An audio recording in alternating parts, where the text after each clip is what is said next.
This year, more than ever, we have witnessed the consequences of a system that is unjust, unequal, and oppressive right in front of our faces.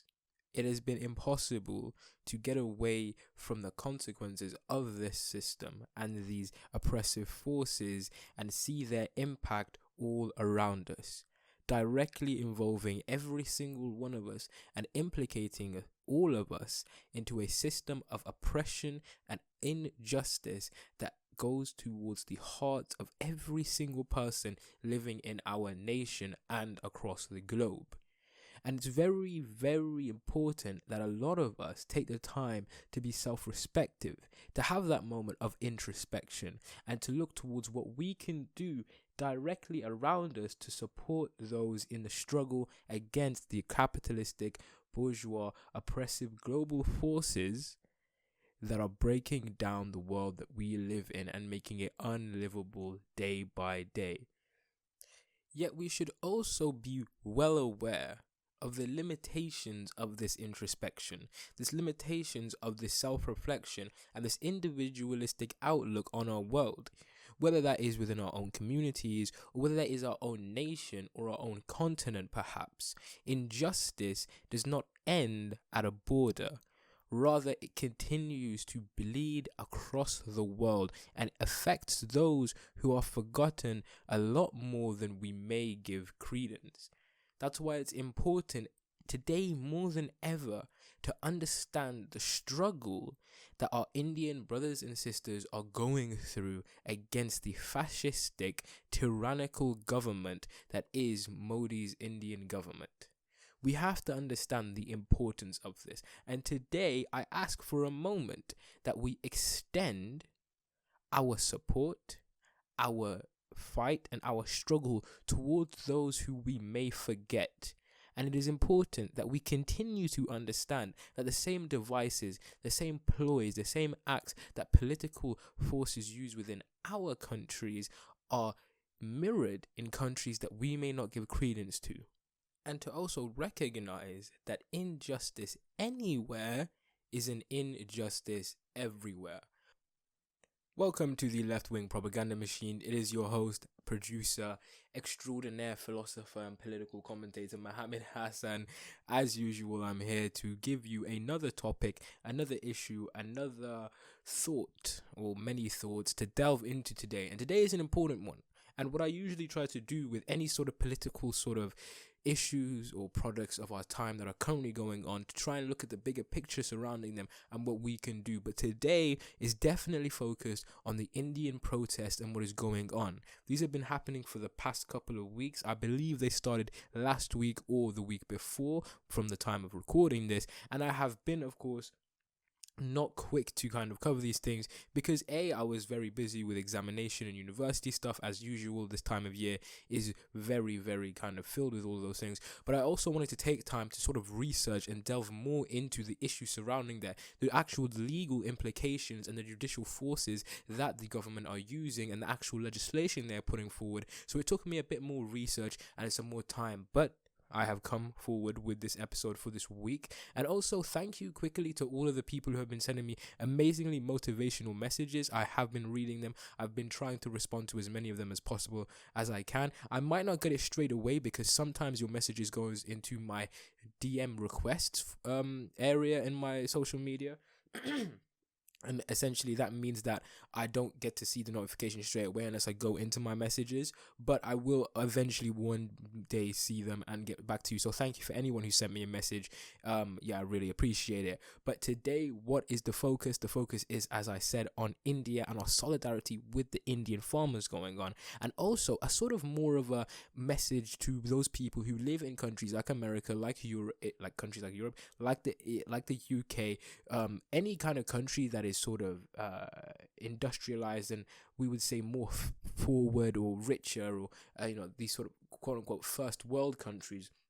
where it's very sort of easy to focus on a nation's problems, where there are many problems here in our nation for sure, but also we have to understand that the struggle against oppressive forces is one which is global, that the fight for these things does not end at our borders, that we have to look beyond our oceans and seek the common humanity that links us all together, whether we are black, brown, European, Asian, African, South American. It simply does not matter. We must be against injustice everywhere, which is why it is important for us, particularly as leftists, particularly as people who are struggling against capitalistic forces, to understand this specific protest, because there is also a lot to learn. The arrogance a lot of times of political commentary and political sort of discourse from Europe seems to be this sort of European savior, or this sort of like savior complex, in which we have this image and that we will fix our countries, and then we will essentially go through this process of neo-colonization and go to these other countries and extend our amazing hands, until you realize that that is exactly the same process that the slave trade essentially profited off, that sort of messaging, and the exact same thing that colonizing forces use to sort of kind of justify their movement. So we have to learn that these people are not barbaric idiots. They are people who are able to organize and able to fight against forces better than us at sometimes, particularly when you realize that these people are not as pacified by commodity forces and by materialistic market forces that make them see the world through these lenses of commodity fetishism, and see that these people actually truly have a massive stake in their lives and are willing to fight for it, something that we all can learn a message from. But let us get into the case right now of what is occurring around India, what is actually going on right there. So essentially the breakdown of this, and I have the actual laws and legislations in front of me, which I will go over as I said, but what is going on is that there's essentially farmer protests who are protesting against legislation that would essentially weaken the unions, essentially, or the representative forces of these farmers into, and essentially make it so that the big corporations and the wholesale retailers have more power in dictating the prices that these commodities can be sold at. Because in India, well, previously at least, they had this system which is essentially called like the Mandi system. I believe I'm calling it right. The Mandi system. So this Mandi system gave far more control to the farmers as they represent their communities, and the system is centralized. And essentially, it mandated that the state had minimum prices that the whatever company, but say it was like £1,000 or 1,000, whatever the Indian currency is, for a kilograms of potatoes, right? That was the minimum amount that a corporation was legally obliged to pay to the farmers. So the farmers had a fixed income, right? They had a bottom that they knew, okay, so even if we only sell 1 kilogram, we know we're getting £1,000 or whatever, right? And of course that's not like a real live figure, that's just an example. But they would have a very sort of like they'd have a stable and understanding of their income and how to do it, which would give them more stability. Obviously, they would know that they would be getting paid and how they would be getting paid, which is very important, because when you're a worker, particularly in a capitalist economy, this kind of instability that we're seeing in places like America, in places like the UK, is a consequence of anti-trade union laws and attacks on trade unions that go back as far as the Thatcher governments and the Reagan governments, that have continued to attack worker unionization, which has led to people being sort of separated from the workforce, separated from those around them who were able to fight against these corporations and truly, collectively organize around these things. But membership in unions has been falling, which has led to a very sort of increase in this sort of gig economy. And this gig economy essentially means that now in America, over 70% of people are living paycheck to paycheck because they are unable to live stable lives due to the fact that they are unable to organize and demand their basic rights as laborers and as a workforce: decent wages, decent access to public services, etc., etc.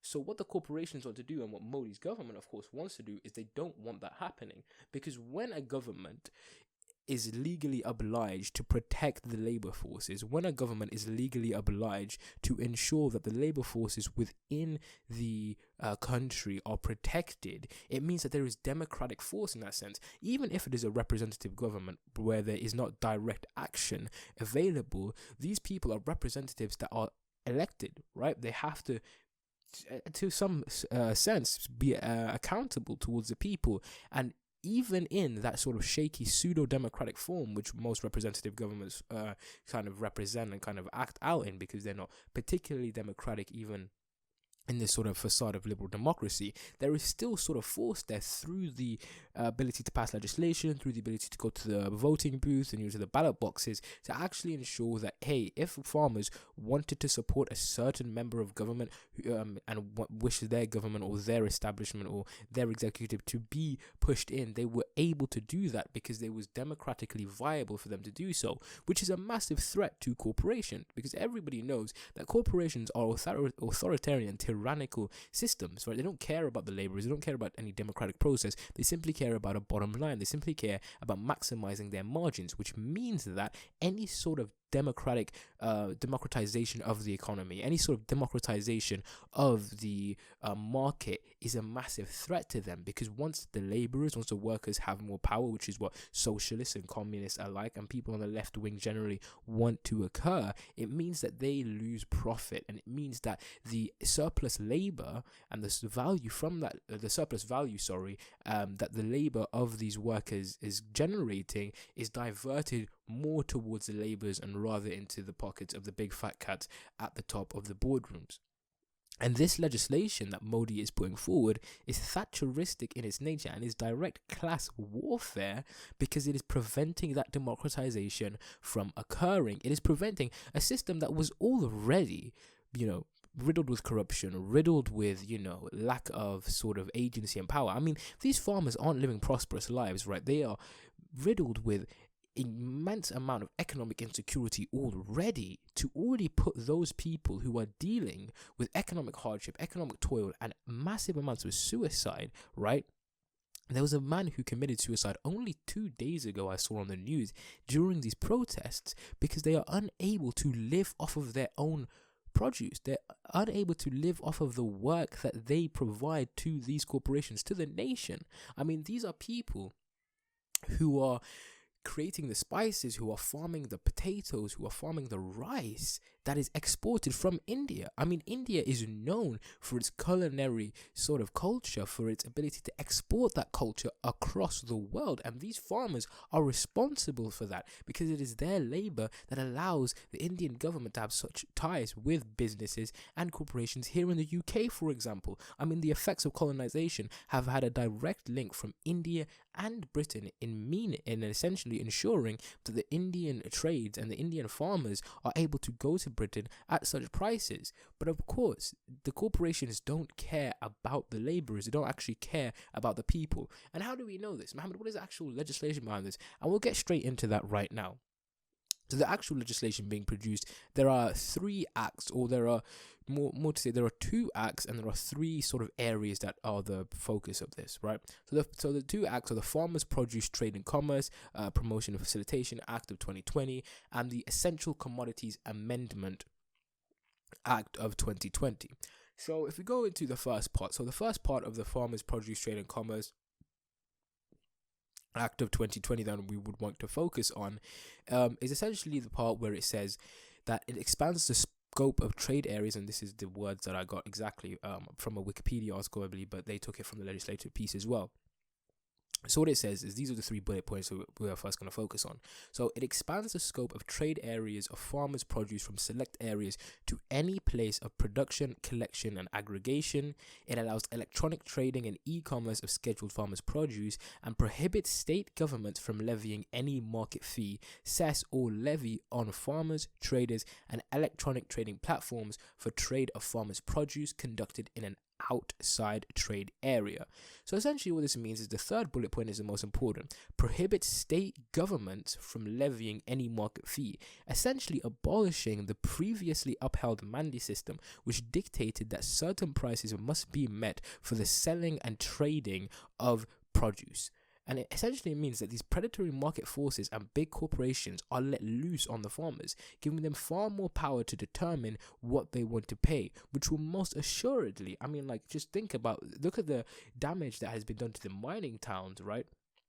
and the United States and the lower working class, right, and the working class and even the middle class, and the effects of these attacks on unionizations, it will mean that the incomes that they will have and the payments that will be given to these farmers will be far lower than they earn now. And these farmers are already not rich. They don't have stock market portfolios. And India is a largely agricultural country with millions of people literally living off of the produce of their own land and the money that they can make from this. And in tandem with the COVID-19 pandemic, the inequalities in India have been exacerbated because Modi has also ignored the issues that stem from COVID-19, similar to Trump, similar to Boris Johnson, because he's just like those people. He's very similar in this sort of right-wing Hindu populism, which is essentially just a front for fascism, and it's an absolutely terrible person, a terrible politician. He really is an Indian sort of Trump, but saying that would kind of be, to sort of mystifying it. He's a terrible human being. These are real lives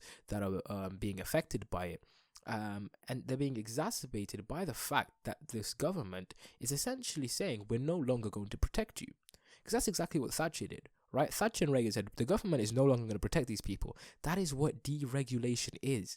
People talk about deregulation as this ability for economic opportunity, this ability to provide economic systems that give people more access to greater environments and greater, market sort of decisions. That means that these people can expand their portfolios and, enhance the economy. When really what it is, it's essentially like if you had a castle around the workers, and the castle people saying, oh, well, you're not allowed to live in the castle anymore. You have to live outside the castle now, and we're going to see what nature does with you. That is what deregulation is. It's instead of protecting the workers, protecting the laborers, it's giving them up to these predatory market forces and letting them loose on them. Right? This is how exploitation starts. And again, I want to stress this, right? The callousness and the cruelty of these corporations, of these governments, is that what the fuck do they think they're going to get out of this? They're of course going to get millions, but how are they going to get millions out of this? They're going to suck these farmers dry.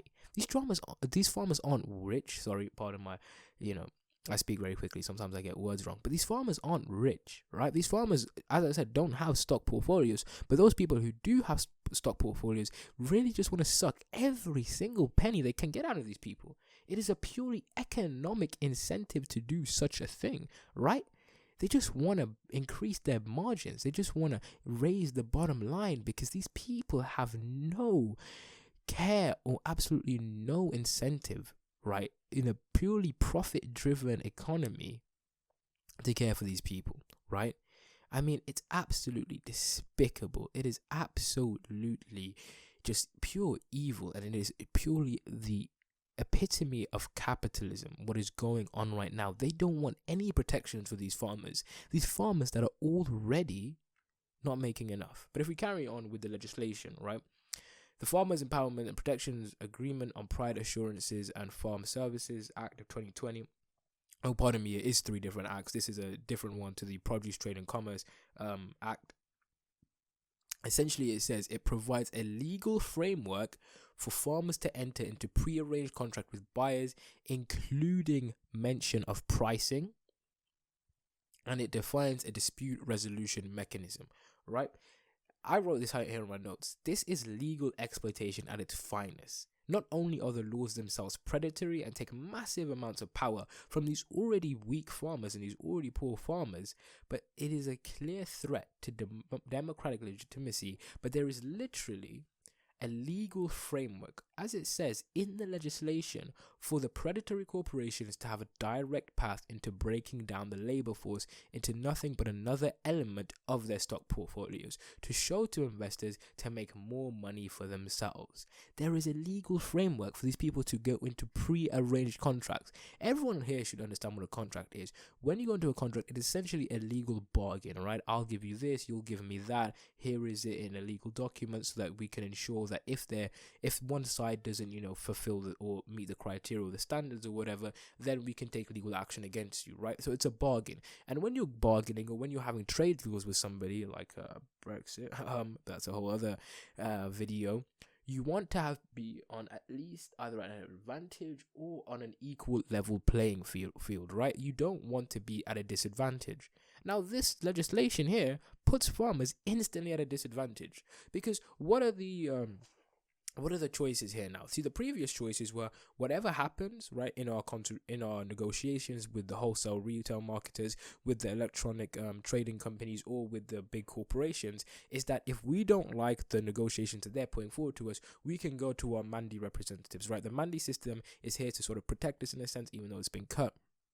At least it provides a bottom ground where we can, right, go to them and say, no, these people, legal action to ensure that the workers have the power in the negotiations, that the workers are able to kind of flex their muscles a bit and say, no, we're not going to provide anything for you guys. You guys are purely trying to exploit us. Here's the legal framework.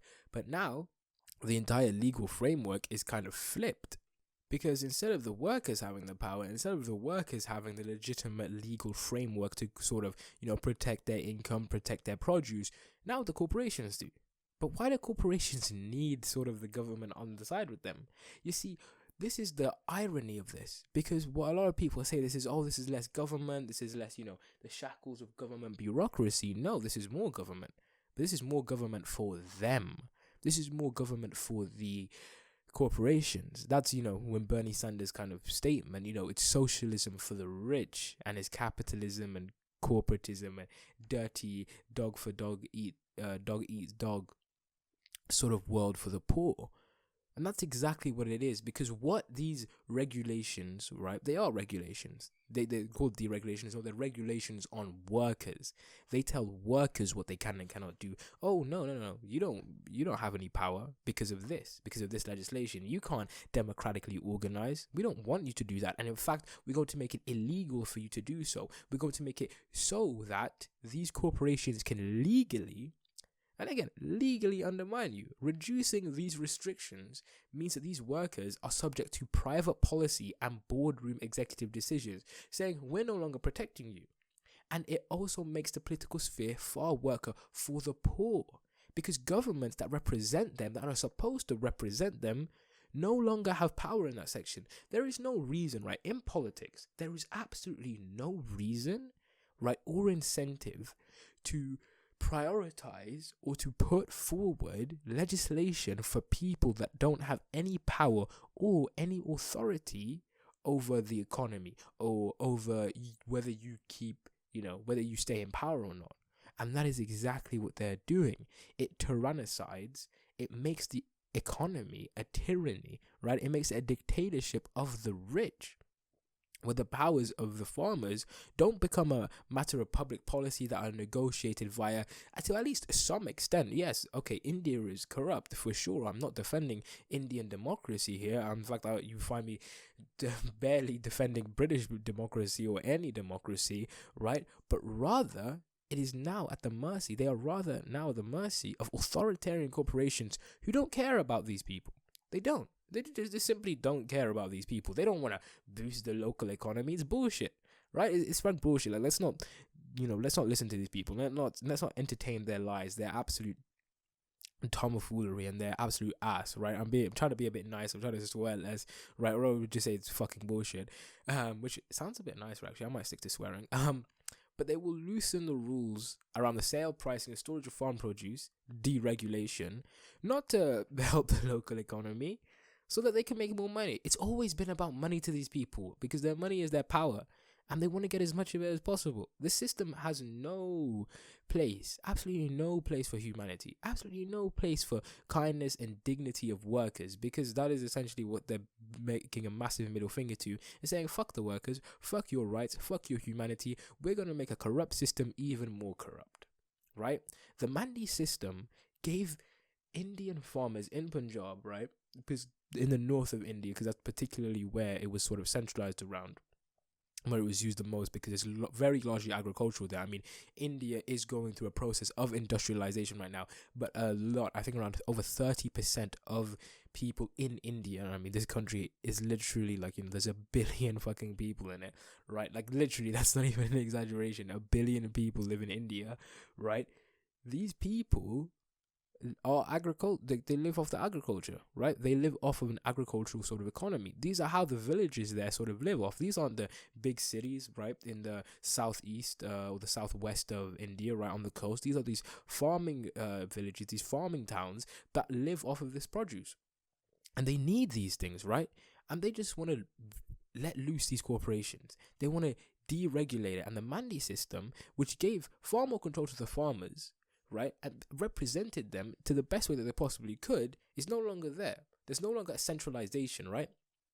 The Mandi system acted as a way for the distribution of agriculture between the farmers and private buyers, and the reforms mean that it would lead to an end of these wholesale markets and assured prices. Because before this, the farmers could have confidence of the level of income that these people would have had. But the deregulation leads to far more volatility and completely gets rid of the power of the workers. And look at the deregulation. If you don't believe me, look at the deregulation over here. Look at the deregulation that occurred post 1980. That built up to 2008 because we let the banks loose, right? We're like, oh, fuck the banks. Whatever. We'll just let the banks do whatever they want. We'll let the financial sector have fun. Because why not? While they were incarcerating black people in America, while they were destroying mining communities here in the UK, while they were doing God knows whatever the fuck they do in Europe, because Jesus Christ, I'm not going to go into their cultures. And they were like still exploiting their sweatshops. They were transferring labor to, across to other countries on the other side of the world, which essentially means building sweatshops where you can't see them anymore, so you can buy your phone without having the moral sort of responsibility of having to witness these horrors. Look what that happened. Look at the crash of the middle class, right?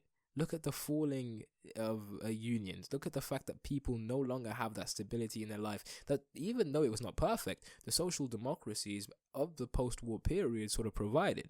Yeah, there was the racism, and yes, there was all these other influences, but economically, those are all social issues that we can also deal with, but those systems, if they were not for those social problems, could have also accounted for, right? Economically, these people kind of had a sort of stability in their lives, and then they were able to go to university, they were able to get higher educations. The middle class was able to expand and able to grow. That's why we had class de-alignment. The only reason why we had class de-alignment is because of the social democracy that sort of kind of made it so that there was far less of a gap between the proletariat and between the bourgeoisie, right? In terms of culture, in terms of access to materials, in terms of access to resources. And people kind of all attribute that to capitalism. No, it wasn't capitalism that sort of broke down class forces. In fact, if you see, because of 2008, these class forces have been made even more distinct. What occurred due to social democratic policies, due to trade unions, it meant that we could have this class de-alignment, which is ultimately, if anyone's ever fucking read Marx, what he wants a communist world where there is entire class de-alignment, where there is no longer a class society. It's a classless, stateless society, which we were getting close towards. But of course, the Thatcherite idiots, the fucking Reagan economists, right, the neoliberals, sort of said, fuck that. And that's the exact same thing that's going on in India. But, and there's a big but our Indian brothers and sisters, they are not going out without a fight. And this is beautiful. I have never been more moved by a lot more protests. This is a protest that is absolutely stunning, because a general strike, farmers from the north of India, from the Punjab area, right? This general strike, right? 250 million people, right?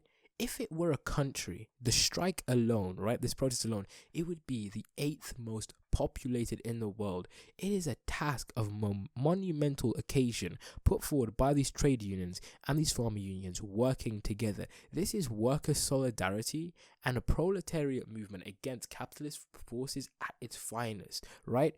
Even Marx was wrong in this sense that, the Germany or these European kind of the proletariat would expand capitalism from there. I would definitely say he's wrong in that, because what is India doing right now, if not revolutionary? It is on par. It is larger than any of the Black Lives Matter protests we've seen in America. It is monumentous. 250 million? That is like 4 times, I believe, right? Like it's like 60 million people who live in the UK. That's over 4 times the amount of people who live in the UK. 250 million, right? And it's non-violent, but they have been met with police brutality, unfortunately, and they have been met with disgusting violence from the Modi government, because the Modi government is just like the Trump one, right? And I could speak for a year on what a piece of shit that Modi is. Modi is absolute scum of the earth, right? And he has used the same thing as Trump. nationalistic, xenophobic rhetoric to prevent the focus being on the economic inequality and decline of India's incredible unequal society, right? Because he's a fascist, right? He's this Hindu fascist. He has attacked Muslims, Pakistan. He's created division between Hindus and Muslims, and he's, of course, attacking the Sikhs, and he's inflated those sort of tensions between these different religions and sort of embraced and promoted this sort of Hindu nationalism, right?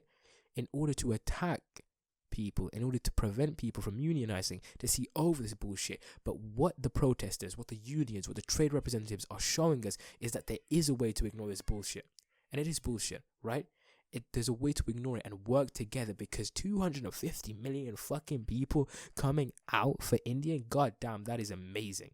That is absolutely amazing. And they worked together to represent themselves, which is an incredibly important lesson that all of us can learn, because we know now, what 2020 has shown us is that behind a veil of ignorance, behind a veil of political rhetoric and division, is exploitation by the same people who claim to care about the country that they are representing. Trump, Macron, Johnson, Farage, what's occurring in Poland, Hungary, to the same extent it was going on in India. I know the exact same issues occur in Sudan. Hate and division are being used to prevent the proletariat from combining together and attacking and against and rising up against the forces of oppression that act globally.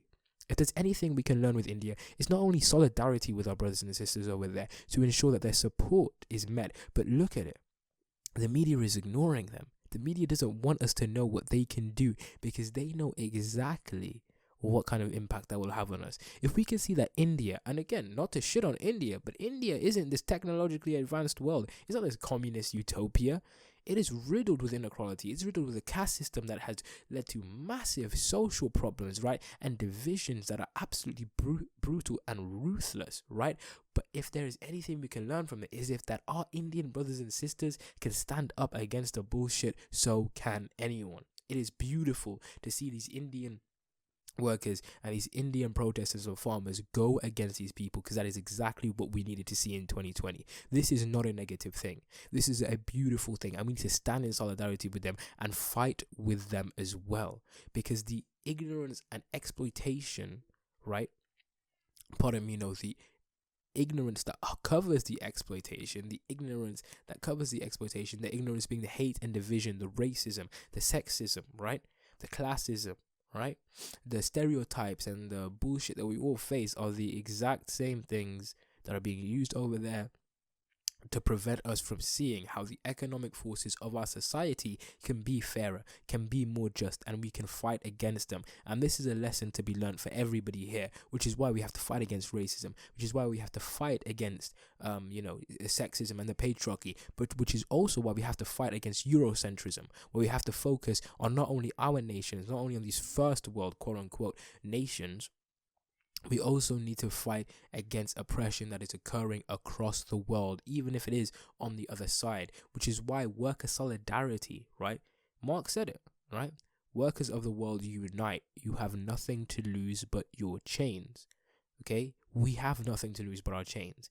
But that only comes about if we work together. If we can see that the hate that Johnson, Farage, and Trump are peddling is something used as a diversion to get at the real issues underlying our system. And real change only comes about when we can overcome that division, overcome that hatred, and stand in solidarity with one another.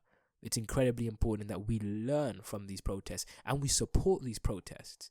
I do try to make everything a learning opportunity, something that we can take something out of. But it's important we support these people, because these people are life or death situations. And seriously, right? Suicide has been a massive issue in North India because of the economic instability. And these are real people, man.